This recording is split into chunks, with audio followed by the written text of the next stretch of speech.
அண்ணன் தம்பிங்கிறதெல்லாம் பாச நேசம்லாம் வேற, கொள்கை கோட்பாடு முரண் வேற.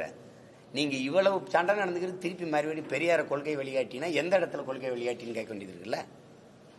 ஒரு கேள்வி தானே தம்பி, உலகத்துல மொழியில் இருந்தா எல்லாமே பிறகுது.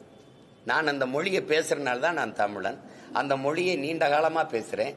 நான் என் இனம் ஒரு கூட்டம் நிலைத்து வாழ்ற கூட்டம் இருக்குன்னா அது ஒரு இனம்னு வரையறுக்கப்படுது.